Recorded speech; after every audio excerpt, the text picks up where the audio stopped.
servicio. Industria de Licores del Valle. Touring y Automóvil Club de Colombia. Experiencia y confianza.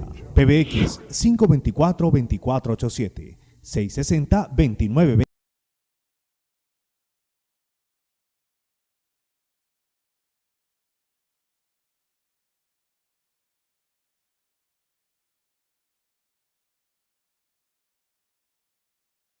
Muy buenas noches, bienvenidos a Cartas sobre la Mesa. Saludo a Nicolás Orejuela Botero. Él es candidato a la alcaldía de Cali. Vamos a conversar con él y sobre su hoja de vida, su trayectoria y sobre su plan, el plan A que ha denominado que tiene para la alcaldía de Cali. Bienvenido, buenas noches, Nicolás. Sami, muy buenas noches a ti. Nuevamente, gracias por esta invitación, por permitirme este espacio y por compartir con las personas que nos acompañan en este programa Cartas sobre la Mesa, tan seguido y tan importante durante muchos años. ¿Qué lo decidió a lanzarse como candidato a la alcaldía de Cali? Pues Sami, yo creo que hay una responsabilidad frente a la ciudad y hay un proyecto de vida construido alrededor de lo público. En ese sentido, una vez revisando las posibilidades y el flujo de posibles aspirantes a la alcaldía de Cali, tomé la decisión que era el momento de presentar mi nombre a los caleños. ¿Por qué? Porque a mis 34 años de edad he logrado construir una hoja de vida que me ha permitido estar en las tres ramas del poder público: en la rama judicial, en la Corte Constitucional, en la rama legislativa, en el Congreso de la República, en el Ejecutivo como secretario general de Cali, en el sector privado como director ejecutivo de la Unidad de Acción Vallecaucana y en el sector académico como decano de la Facultad de Derecho y Ciencias Políticas de la Universidad de San Buenaventura. ¿Qué hizo en la Corte Constitucional? Sami, la experiencia en la Corte Constitucional puede ser de los primeros indicios que define mi formación, no solamente como profesional, sino como persona. Cuando usted está en la Corte Constitucional y su obligación es proteger los derechos fundamentales de los ciudadanos, entiende finalmente la razón por la cual esta organización es tan respetada y querida por los caleños. Mire que hay muchos desconocimientos de las ramas del poder público, pero la Corte Constitucional la gente la valora y la respeta. ¿Pero qué cargo tuvo allí en la Corte? Yo fui asesor judicial del despacho del doctor Humberto Sierra Porto, quien fuera mi profesor y después fuera mi jefe en la Corte Constitucional. ¿Durante cuánto tiempo estuvo? Estuve 14 meses en la Corte Constitucional. ¿Y en el Congreso? En el Congreso de la República llegamos a participar en la Comisión Primera de la Cámara de Representantes. Estuvimos 2 años en la Comisión Primera. ¿Cuál era el objetivo? La Comisión Primera regula todos y cada uno de los temas referentes a los asuntos constitucionales. Por ejemplo, hoy están hablando de la reforma del equilibrio de poderes. Ese es un tema que toca la Comisión Primera. Todas las reformas a la Constitución, los proyectos importantes pasan por ahí, entonces tuvimos la posibilidad de conocer cómo funcionaba el Congreso de la República, cuáles eran los roles finalmente, cómo era su operación permanente, y ahí pues tuvimos una gran experiencia en el paso por el Legislativo. ¿Y cuál era su cargo en el Congreso? Era asesor en la Comisión Primera, asesor legislativo. ¿De quién? En ese momento estaba la comisión conformada por 21 congresistas, Carlos Fernando Motoa era quien le prestaba la asistencia inmediata al tema de aporte constitucional. Entonces, el legislativo con el Congreso, la rama judicial con la Constitución, la Corte Constitucional. ¿En el sector ejecutivo? En el sector ejecutivo, el paso ahorita que tuvimos en empresas municipales. ¿Cuánto tiempo alcanzó a estar ahí? Mire, lo importante es lo que logramos hacer en empresas municipales en este paso. Empresas municipales regresa al municipio en junio del año pasado. Digamos, después de 13 años de intervención, llega nuevamente a los caleños. ¿Cuál era el objetivo por el cual me hicieron la invitación de hacer parte del equipo? Poder planear un panorama contractual al que se venía trabajando en los últimos años. Es decir, cuando usted revisa, el presupuesto en Cali es de 2.2 billones aproximadamente. Es un presupuesto superior al del departamento y hoy ya casi igual al que tiene el municipio. En un momento fue superior al del municipio. ¿Cuál era el reto mío como secretario general? Preocuparme por la contratación. Digamos, no me correspondía la operación, ni en la energía, ni en acueducto, ni en telecomunicaciones. Pero sí tenía el gran reto de proteger el dinero de los caleños. Y ahí les quiero contar acciones muy tempranas que desarrollamos. Por ejemplo, la contratación de la empresa, el 80% se hacía de manera directa, porque así lo permitían los estatutos. nosotros tomamos la decisión en aras de generar un vínculo de confianza al ciudadano, a la ciudad y poder tener nuevos aliados estratégicos, hacer un cambio en los estatutos y decir que todos los procesos contractuales que superaran 10 millones de pesos se tenían que hacer de manera pública. La pregunta a responder, ¿estábamos obligados a hacerlo? La respuesta era no, porque en Cali se maneja por el régimen privado. Siendo un poco más claro, lo que queríamos era generar transparencia, confianza, libre participación y libre concurrencia. Un dato importante para que usted lo sepa, Sammy, lo puede verificar. Las relaciones contractuales en los últimos años tenían la participación entre 100, 150 posibles oferentes.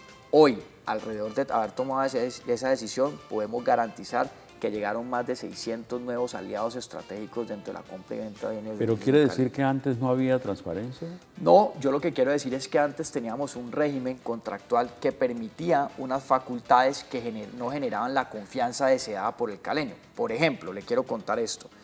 Los gerentes de las unidades de negocio, de acueducto, de energía y de telecomunicaciones podían contratar sin ningún tipo de control hasta 300 millones de pesos. ¿Y cómo lo hacían?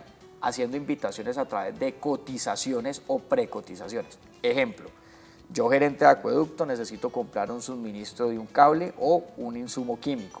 ¿Qué hacía? Invitaba a 1, a 2 y a 3 si la cuantía no superaba 300 millones de pesos. Entonces, lo que era claro es que la gente pues, no podía participar de un proceso contractual, no podía participar de la empresa que dice ser, que es nuestra empresa, lo que nos parecía una conducta, si bien era legal, creíamos que el mensaje que teníamos que dar al ciudadano era diferente. Era legal, pero no era transparente realmente. Y además se prestaba a manipulaciones, a invitar solamente a personas cercanas, amigos. A la subjetividad. A la subjetividad. Y esa subjetividad es nociva porque si nosotros esperamos que el caleño sienta y se conciba parte de la empresa y la sienta como tal, pues tiene que empezar primero a fidelizar al cliente en una clara prestación del servicio, que es en eso lo que Cali está trabajando ahora y está tratando de darlo porque hoy es consciente que hay debilidades.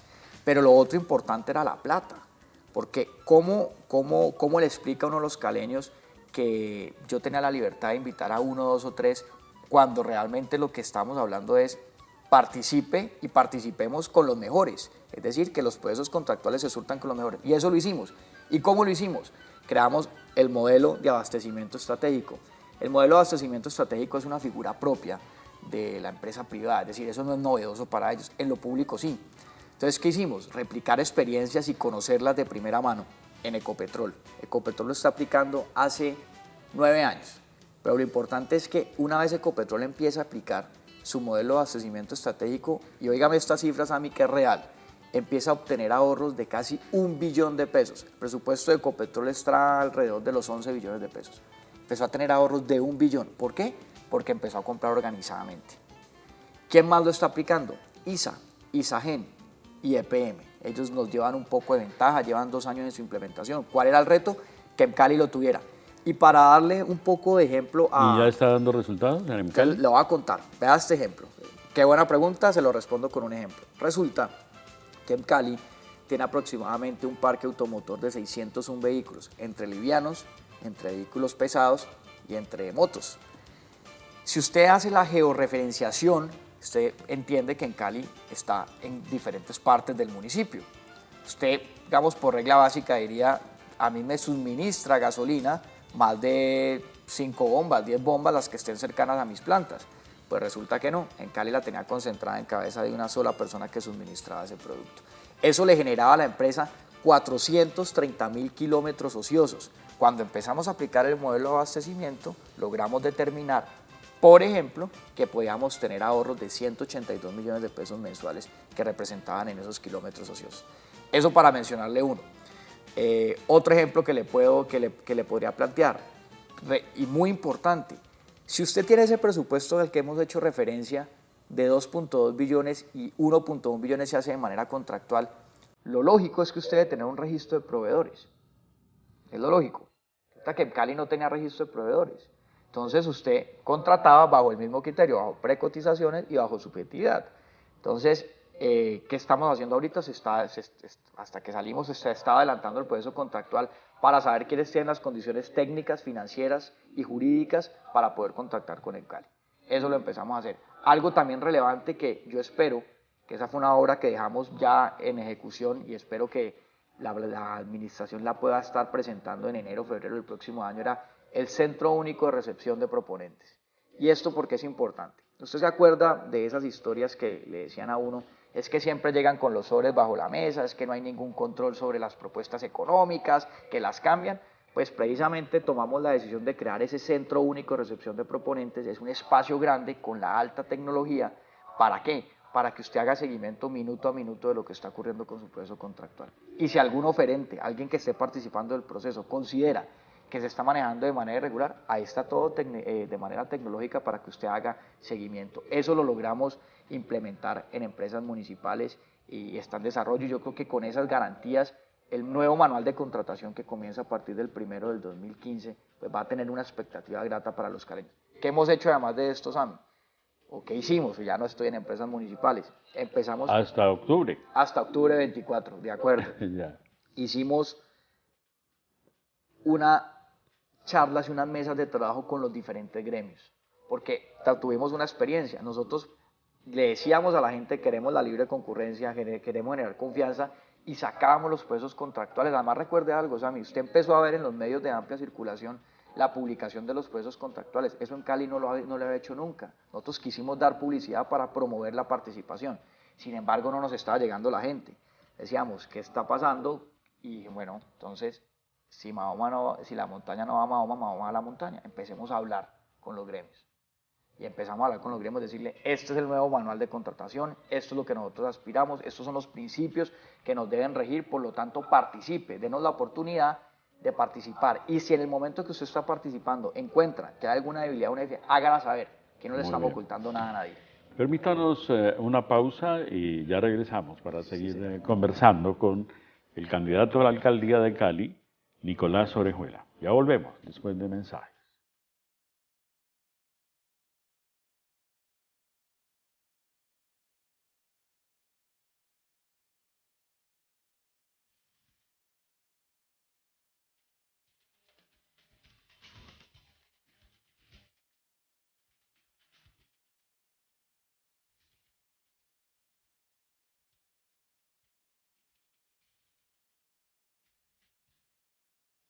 Continuamos con las cartas sobre la mesa. Estamos hablando con un hombre joven, 34 años, y bastante joven, 34 años, que lo hace pensar que un hombre como usted, con la experiencia que acaba de señalar, puede ser el que reciba el mayor favor popular en una elección para la alcaldía. La pregunta sería, ¿por qué no? Y yo creo que lo que nosotros le estamos ofreciendo a la ciudad es tal vez dar la primera lectura de lo que siempre me ha tocado en diferentes espacios culturales, de diversión, académicos, y era la renovación del liderazgo. Y nosotros, si bien tenemos 34 años de edad, hemos construido una vida profesional con resultados, porque lo importante no es la dignidad. ¿Desde hace cuántos años está trabajando? Yo empecé a trabajar en el año 2000, es decir, hace 14 años estoy trabajando. ¿Desde los 20 años? Desde los 20 años, sí señor. Cursaba mi penúltimo año como estudiante de Derecho en la Universidad de San Buenaventura e inicié a trabajar con una lógica, y la lógica era cometer los errores como estudiante y no como profesional, y ahí empezamos a generar unas sinergias pues importantes. Pero volviendo a la pregunta, Sammy, que creo que es relevante, es, la gente hablaba de renovación, la gente hablaba de ausencia de liderazgo. Yo creo que finalmente... Hemos hablado de eso desde hace mucho tiempo, y efectivamente se reclama liderazgo, un liderazgo que es real, que lo hemos perdido incluso en el concierto nacional. Y siempre esa ha sido la pregunta a nivel regional. ¿Dónde están los nuevos líderes? ¿Usted piensa que hay un espacio ahí para conquistar? Yo creo que eso es, yo creo que la gente tiene derecho nuevamente a confiar, la gente tiene derecho a creer que en lo público se pueden hacer procesos de transformación grandes. Nosotros tenemos ejemplos cercanos de ciudades de nuestro país que lo lograron, con fenómenos similares de narcotráfico, de violencia, de corrupción, que lograron transformarla en un poco más de una década. Si nosotros seguimos en la apatía, si nosotros seguimos siendo simplemente los grandes señaladores de que las cosas no están funcionando y no tomamos nuestro deber de hacernos parte del problema y parte de la solución, pues seguiremos en las mismas coyunturas que hoy rechazamos. Por lo tanto, mi candidatura es decirle a los caleños, hombre, revise una hoja de vida, es una hoja de vida con experiencia, con trayectoria. Soy joven, pero esa juventud yo creo que me da mayor dinamismo para poder estar 24/7 y 365 días del año.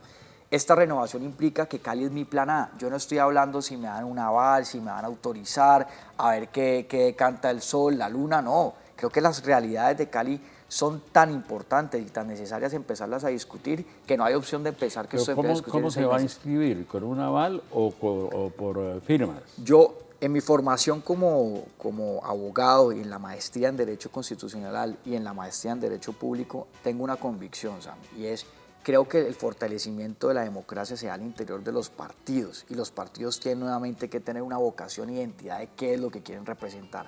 En esa línea, estoy haciendo los acercamientos para poder buscar el aval del partido Cambio Radical. En eso lo estoy construyendo. Creo, yo fui becario de Cambio Radical en el año 2006, me gané una beca del gobierno americano del Instituto Nacional Demócrata. Entonces, digamos, hay una cierta afinidad en cuanto a lo que... ¿Y ya ha habido contactos con Cambio Radical? Se han dado contactos con las fuerzas, con los representantes políticos de Cambio Radical en el Valle del Cauca. He tenido unos acercamientos con el gobierno nacional y obviamente está pendiente el diálogo con demás actores pues, del gobierno para definir esto, pero lo que ha pasado hasta ahora es hay una muy buena relación, se está consolidando. ¿Pero Cambio Radical en alianza con algunos otros partidos? Yo creo que eso va a ser... ¿Partido Conservador, por ejemplo? Sammy, yo lo que creo es, vamos a construir una propuesta, y si esa propuesta que va consigo, no solamente en el Nicolás como profesional y el Nicolás como gerente, sino el Nicolás como persona, que creo que eso también es importante, lo que implica a la persona es dónde están sus convicciones, cuáles son sus convicciones innegociables.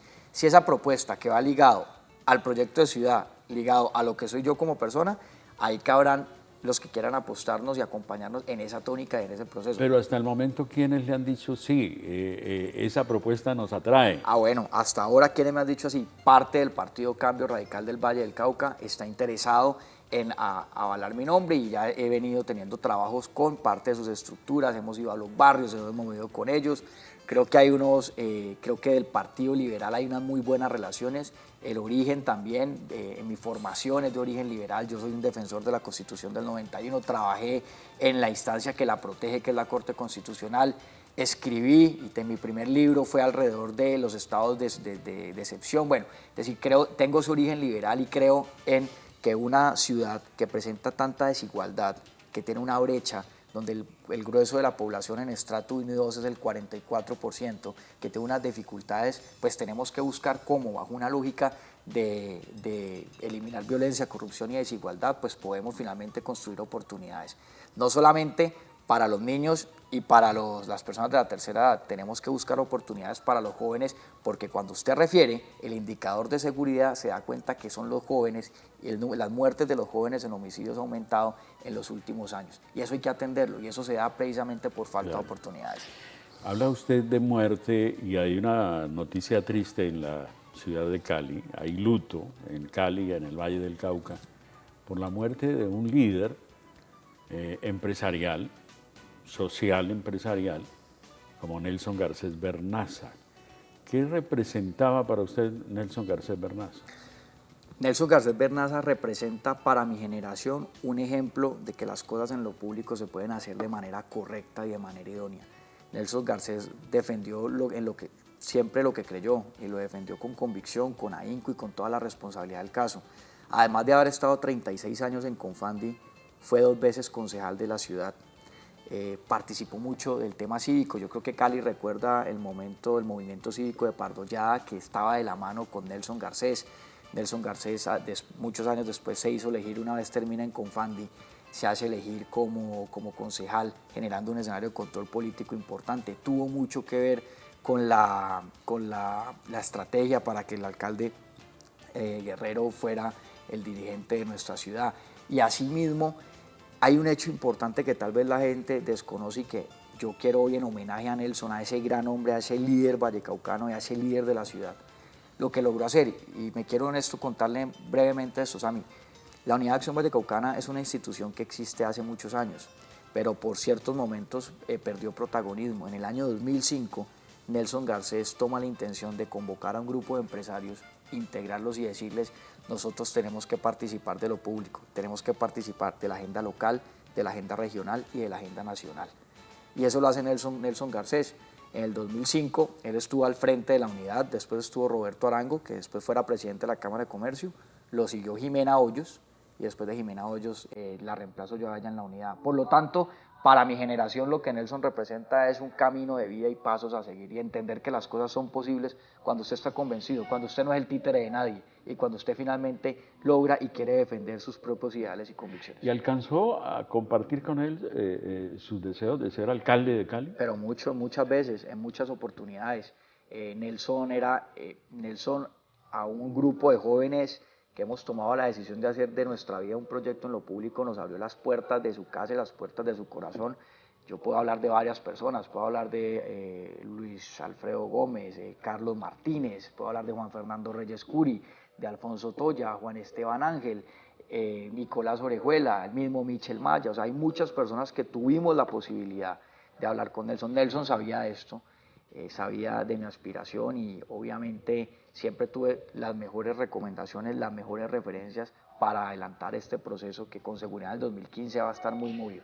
Y a propósito, ya lo dijo usted, Nelson pues fue el protagonista de la candidatura de Rodrigo Guerrero Velasco para ser hoy el alcalde de Cali, el alcalde que es. Y había mucha expectativa en la ciudad sobre quién sería el candidato de la línea de Rodrigo Guerrero para que haya continuidad en la administración, buscando un candidato que sea representativo, pero que además sea una garantía de lo que usted hablaba cuando estuvo en Cali, de transparencia para la ciudad. ¿Es usted ese candidato? Saben, le quiero contar, antes de responder su pregunta, esa cifra que usted daba, la transparencia. Yo creo que la administración del alcalde Guerrero tiene un dato que hoy lo acompaña. Nosotros logramos subir casi 100 niveles de la posición que teníamos en temas de corrupción. Tuvimos una calificación de 82,6 sobre 100, es decir, que nos están viendo a nivel nacional con muy buenos ojos en los procesos contractuales y transparencia y los informes de gestión que sean. Eso es positivo. Frente a ser el candidato al alcalde, yo lo que anhelo es ser el del alcalde, ser el del sector privado, ser el de la academia, pero sobre todo ser el de los caleños. Eso es lo que yo quiero trabajar, quiero construir una candidatura propia. Uno de esta administración debe rescatar cosas tan valiosas como el arreglo de la casa en temas financieros. Hoy percibirnos y entender que para el 2015 tenemos la posibilidad de invertir de libre destinación 430.000 millones de pesos que no se daba hace muchos años en Cali, significa que el tema financiero está funcionando. Cuando usted tiene el plan Bacheo en la recuperación de las vías de más de 827 kilómetros recuperados, cuando usted tiene el proyecto Cali Vive Digital en competencias del siglo XXI para los ciudadanos, usted entiende que hay procesos que tienen que continuar. Pero permítame hacer una pausa, sí, señor, porque este tema es muy amplio y vamos a seguir conversando sobre esos logros de la alcaldía, pero también sobre lo que la gente le cuestiona. De acuerdo. Porque hay gente insatisfecha por el manejo de los problemas de seguridad, por el manejo de la movilidad en la ciudad, y usted tiene propuestas para eso. Después de unos mensajes en Cartas sobre la Mesa. Ya volvemos.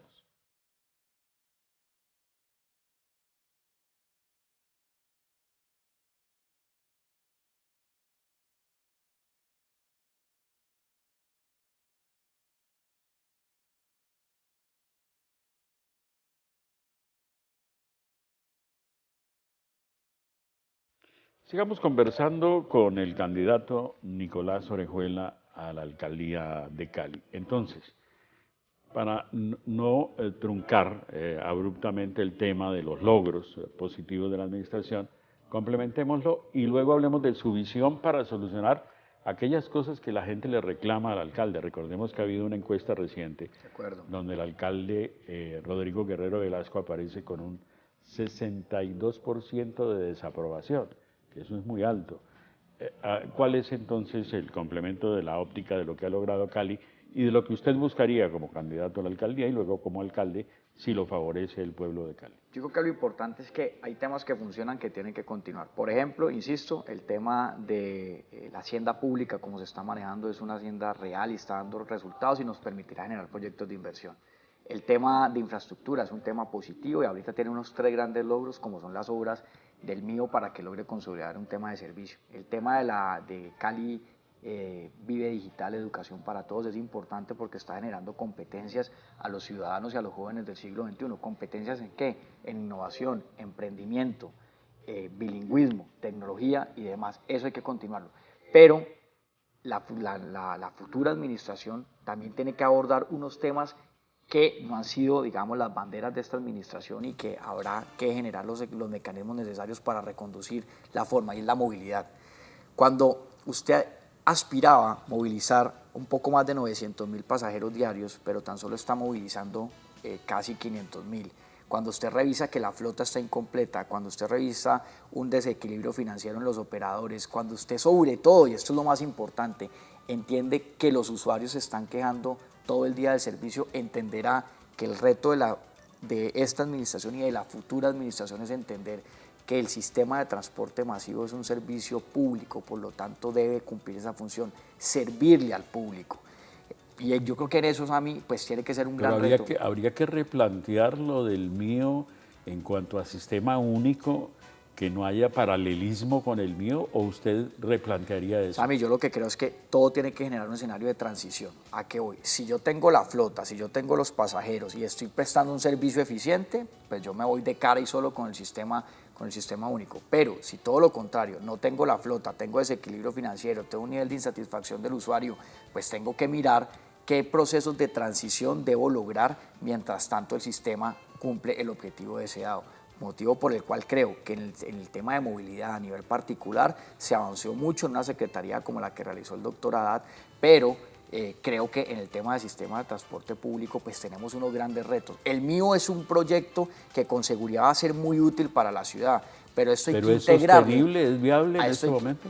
Financieramente, como hoy está definido, no es, y eso hay que replantearlo. Por eso hoy están en discusión con la administración y los operadores de un nuevo acuerdo económico a través de un otro sí para poder buscar las garantías. Pero más que un tema de negocio, que es lo que yo quiero reivindicar, es que el mío tiene que ser la prestación esencial de lo que es un servicio público, ¿sabe? Yo creo que eso se ha perdido un poco. La gente muestra insatisfacción. ¿Por qué? Porque empezó a llegar tarde a su lugar de trabajo, porque le toca caminar mucho más de lo que tenía antes, porque los buses no llegan en los tiempos esperados. ¿Qué implica entonces, a mí? Que el servicio no está siendo eficiente. Y esa tiene que ser una gran tarea. ¿Qué es lo que nosotros estamos proponiendo? Para el mes de marzo presentarle a los ciudadanos cuál sería la propuesta de movilidad. Una propuesta de movilidad, repito, integrando diferentes factores y tampoco cercenándola la posibilidad de seguir pensando. El corredor verde tiene que ser una estrategia a la cual tiene que dársele continuidad. Tenemos que volver tal vez a reencauchar figuras de ese famoso tren ligero. Es decir, es una propuesta que estamos construyendo y en el mes de marzo la vamos a presentar. Pero creo que esa es una necesidad. Pero ¿cómo hacer para que, si no puede seguirse trabajando el sistema único, sino que aceptar el paralelismo, ¿cómo hacer para que ese paralelismo no sea caótico? Depende, Sami, porque es que vos lo que tenés que definir son rutas. El hecho que exista paralelismo no significa que tenés que autorizar lo que hoy está ocurriendo, que es el transporte ilegal.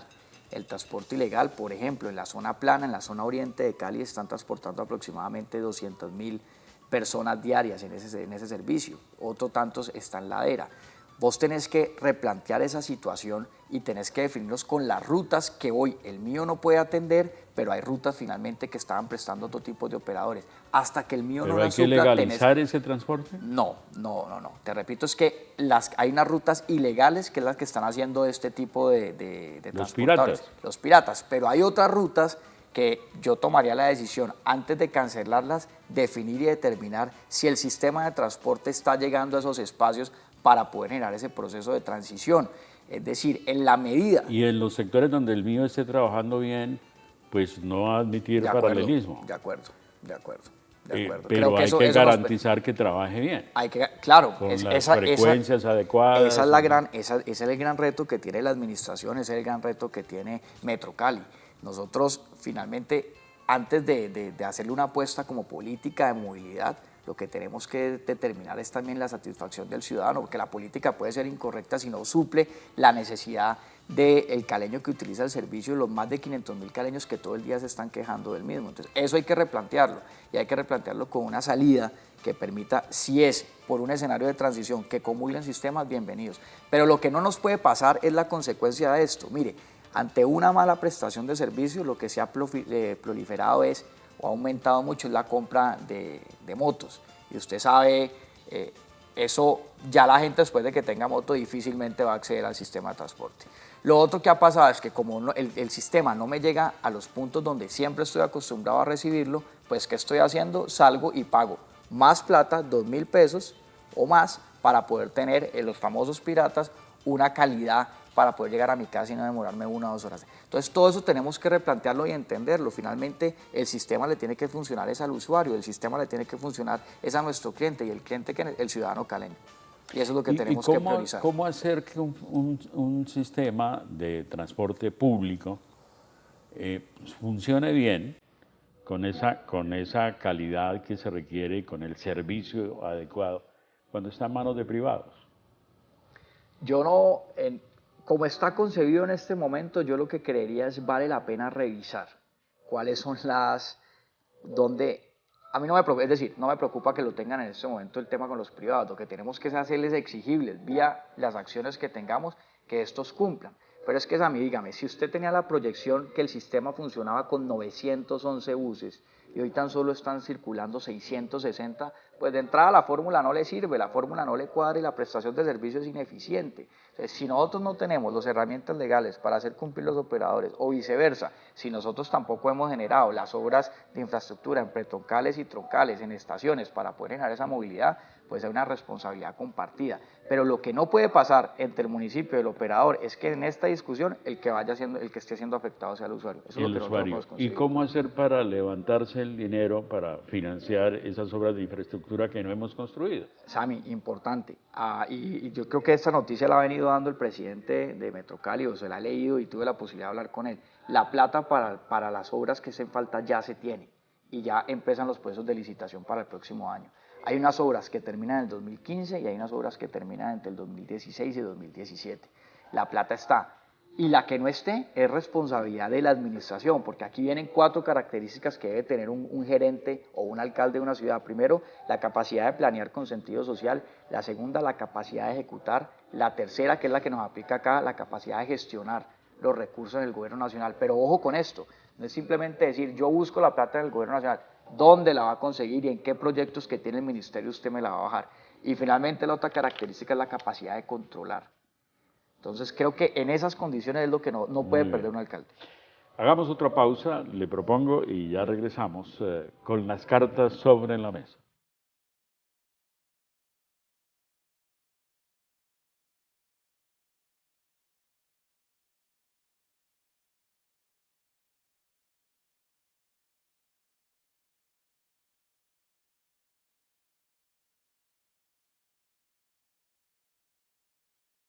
Cartas sobre la mesa con Nicolás Orejuela. Nicolás, entonces usted es el candidato de los jóvenes, el candidato de Cambio Radical, pero con alianza con otros partidos. ¿A quién más representa usted? ¿A quién se siente representando con esa candidatura? Mire, a mí yo creo que puedo ser precisamente la representación de las diferentes fuerzas que están en esta ciudad. ¿Por qué se lo digo? El haber pasado por el sector privado implica que es un actor relevante para un proceso de desarrollo y sostenibilidad del municipio. El haber pasado por la academia me permite comprender la realidad educativa que tenemos, no solamente en la superior, que tenemos una gran educación, 4 universidades del Valle del Cauca acreditadas en alta calidad, es una gran potencialidad, pero tenemos que mirar la educación en la media básica, y de eso también conozco. Tenemos que, con la comprensión de los 3 factores, el ejecutivo para poder tener los recursos, el legislativo para entender cuáles son los proyectos grandes que puede tramitar nuestra bancada parlamentaria y cómo nos ayuda con control político, y el judicial a propósito de un tema que se cree que es de pocos, pero que tendría que ser un tema colectivo. Entonces, ¿a esto qué le estoy planteando? Quiero ser el representante de los caleños, quiero representar esa clase. Mire, yo soy finalmente hecho en esta ciudad, profesionalmente y académicamente. tengo una gratitud infinita. Eso es lo que quiero representar también. Entonces, ni me pero encasillen los jóvenes ni en los partidos. Quiero ser el candidato de los pero caleños. elitista, ¿viene de procedencia elitista usted? Dicen algunos. Pero ¿de dónde, Sammy? Le cuento. Uno no puede ser vergonzante de las instituciones donde ha estado, ni mucho menos. Y eso lo han dado alrededor de mi participación en la Unidad de Acción Vallecaucana, que agrupa al sector privado. ¿Por qué lo han considerado de origen elitista? Yo creo que por haber pasado por la institución, pero es una institución que respeto mucho, que valoro mucho, que ha hecho cosas importantes por la ciudad, y la junta directiva que hoy tiene está pendiente en trabajar de manera articulada. Entonces, eso puede representar, pero pues si queremos hablar de mi elitismo, pues yo no sé si el elitismo o mi oligarquía se da porque estudié con crédito del ICETEX mi carrera, porque mi especialización en la maestría la hice con créditos financieros, porque tengo una casa con crédito hipotecario, pues no sé a qué oligarquía se refieren. Yo creo que, ¿qué es eso? Soy un ciudadano del común que ha tenido muy claro sus responsabilidades, sus compromisos, y cualquier oportunidad que ha tenido la ha sacado adelante, Sammy. Y ahí quiero decirlo, en eso me quiero representar. ¿Usted ha sido de transporte público, de andar en Claro, bus, cuando vivía en en Capri, el mío, no? vea, le cuento, cuando vivía en Capri, Blanquinegro 2A, me llevaba a la Universidad de San Buenaventura durante mis 5 años de carrera. Bueno, digo mentiras, 4 años y medio, porque el último año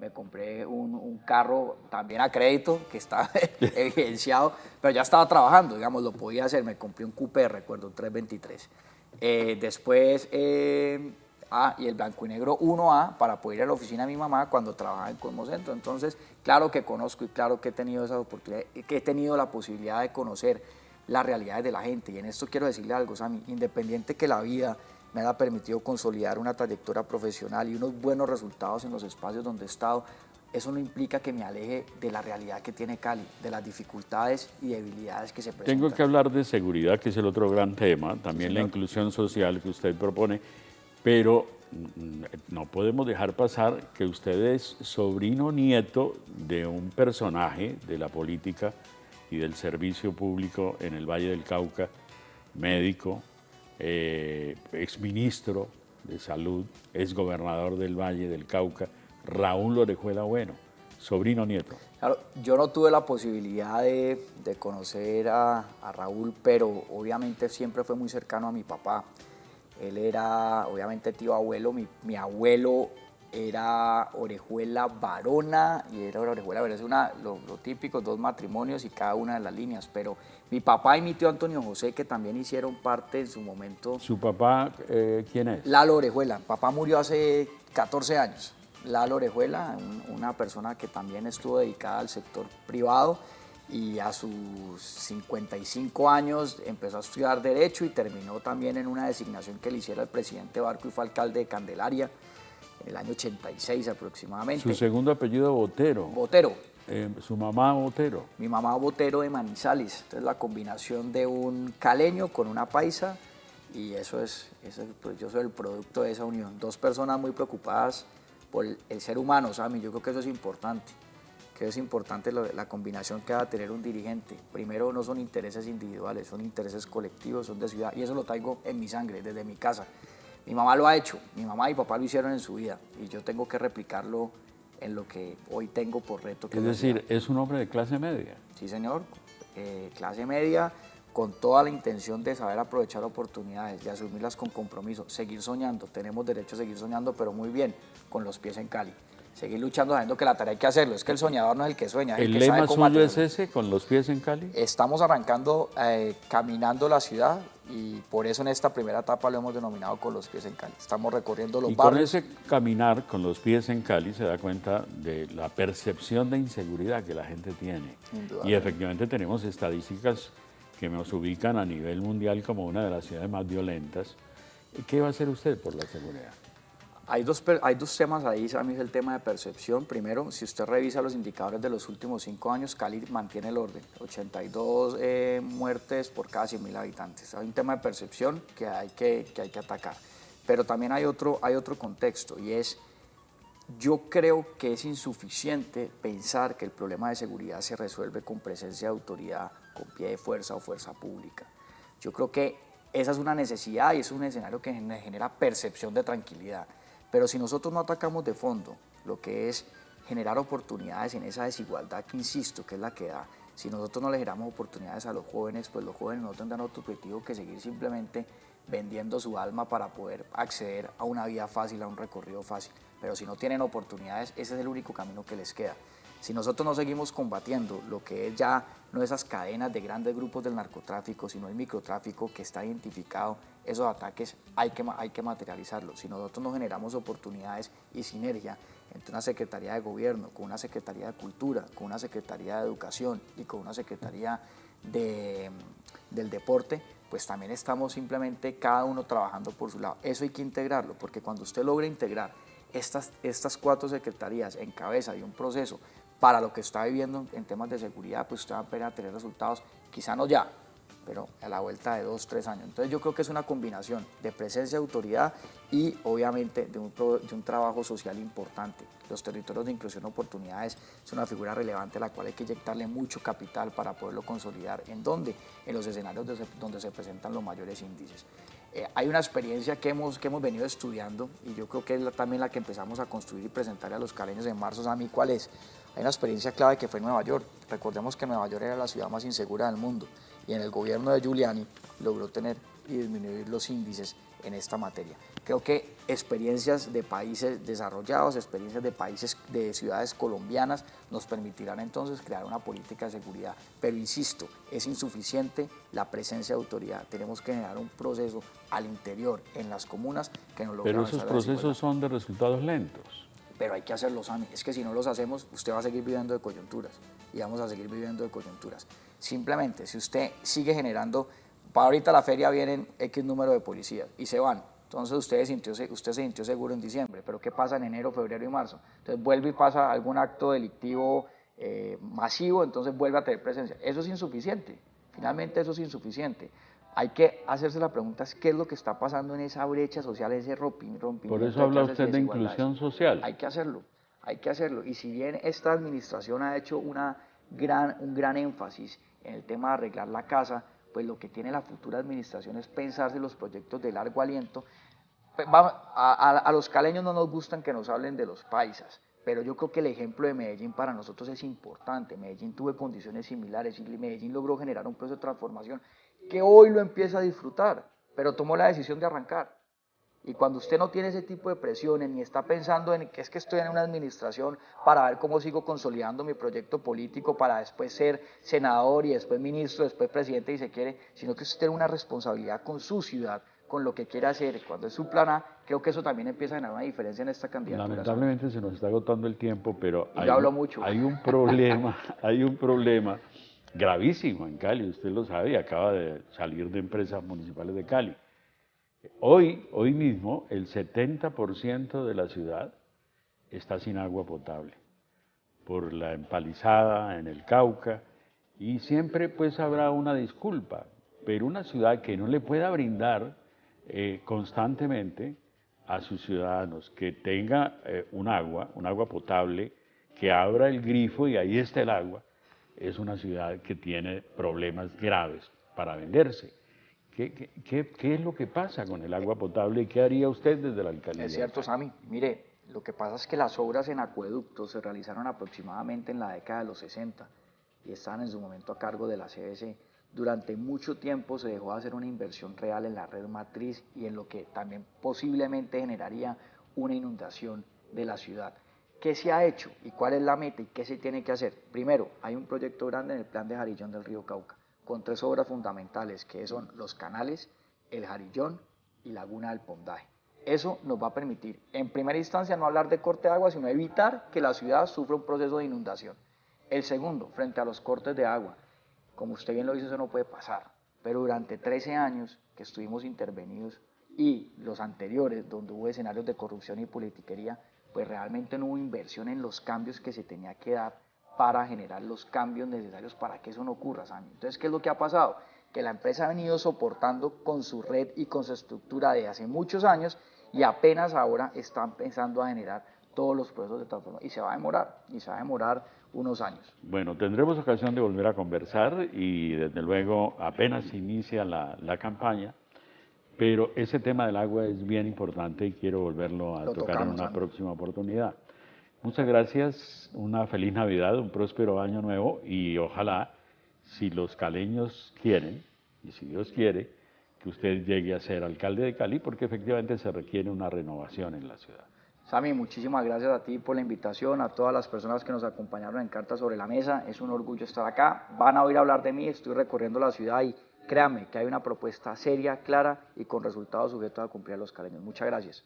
Feliz Navidad. Feliz Navidad y próspero año 2015.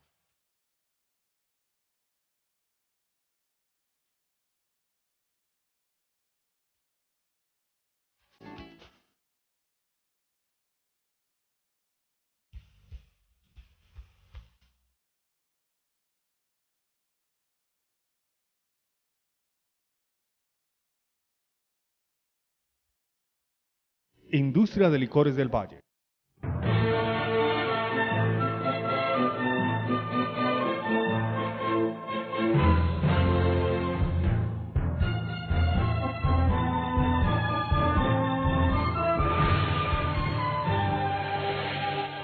Centro Médico Igualán. Vocación de servicio.